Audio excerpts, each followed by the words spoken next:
Media మిత్రులందరికీ నమస్కారం. ఈ మధ్య బీఆర్ఎస్ పార్టీ నాయకుడు రిటైర్డ్ ఐపీఎస్ అధికారి ఆర్ఎస్ ప్రవీణ్ కుమార్ గారు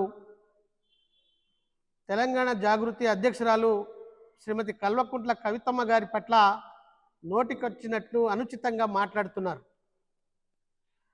నిజం చెప్పాలంటే ఆర్ఎస్ ప్రవీణ్ కుమార్ గారు ఐపీఎస్ అధికారిగా ఉన్నప్పుడు తను చేసినటువంటి అనేక అవినీతి అక్రమాలను రక్షించుకోవడానికి, తన తప్పుల నుండి బతికి బయటపడడానికి ఐపీఎస్కు రాజీనామా చేసి ఆయన తప్పుల్ని కప్పిపుచ్చుకోవడానికి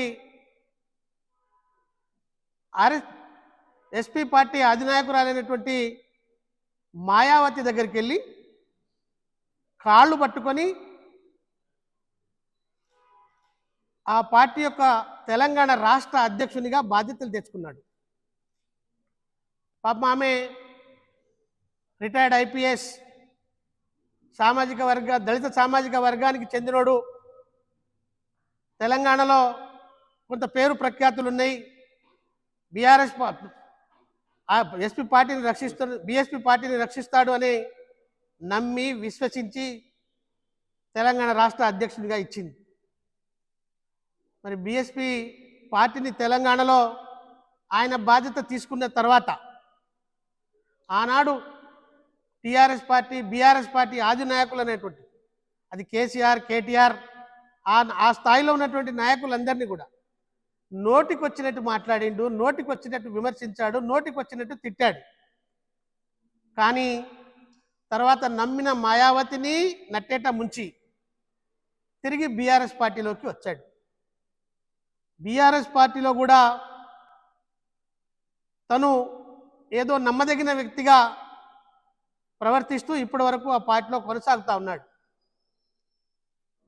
బీఆర్ఎస్ పార్టీ నిజంగా ఆయన కూడా రిటైర్డ్ ఐపీఎస్ కాబట్టి ఆ సామాజిక వర్గానికి సంబంధించినటువంటి మేలు చేస్తాడని వాళ్ళు కూడా నమ్మారు.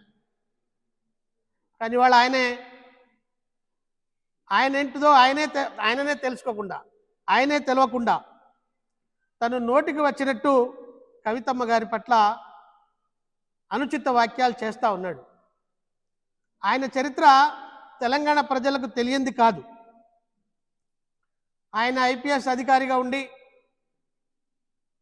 ఆనాడున్నటువంటి ప్రభుత్వంలో ఎస్సీ ఎస్టీ గురుకులాలకు సెక్రటరీగా ఉండి ఆ సెక్రటరీ యొక్క హోదాను, ఆ అవకాశాన్ని మొత్తం తన ఆస్తులు సంపాదించుకోవడానికి, ఆస్తులు కూడగట్టుకోవడానికి అనేకమైనటువంటి అక్రమాలు, దందాలు చేసినటువంటి ఆర్ఎస్ ప్రవీణ్ కుమార్ గారు ఇవాళ కవితమ్మ గారిని నోటికొచ్చినట్టు, కవితమ్మ గారు గాంధీ భవన్ నుంచి వచ్చేటువంటి స్క్రిప్ట్లను లేదా రేవంత్ రెడ్డి గారు తయారు చేసినటువంటి స్క్రిప్ట్లను మాత్రమే చదువుతున్నది కాంగ్రెస్ ప్రభుత్వము, రేవంత్ రెడ్డి ఆడిస్తున్నటువంటి నాటకంలా నోటికొచ్చినట్టు అక్కడక్కడ మీడియాలో మాట్లాడుతూ ఉన్నాడు. ఒకప్పుడు బీఎస్పీలో ఉన్నప్పుడేమో బీఆర్ఎస్ను తిట్టాడు. ఇప్పుడు బీఆర్ఎస్లో కేసీఆర్, కేటీఆర్ దగ్గర మెప్పు పొందడానికి, గొప్ప వ్యక్తిగా కావడానికి కవితమ్మ గారి పట్ల అనుచితంగా నోటికొచ్చినట్టు మాట్లాడుతూ ఉన్నాడు. మేము ఈ సందర్భంగా జాగృతి పక్షాన ఆర్ఎస్ ప్రవీణ్ కుమార్ గారికి సీరియస్గా హెచ్చరిస్తూ ఉన్నాం. మీరు ఎస్సీ ఎస్టీ గురుకులాల్లో కొంత అనువైనటువంటి రిజల్ట్ను తీసుకొచ్చారు, కొంత కష్టపడ్డారు. తెలంగాణ ఆ ఎస్సీ ఎస్టీ సామాజిక వర్గానికి విద్యార్థులకు కొంత మేలు చేశారని మీరు ఇన్ని రోజులుగా ఏది మాట్లాడినా మేము మీకు వదిలేసినాం, పట్టించుకోలేదు.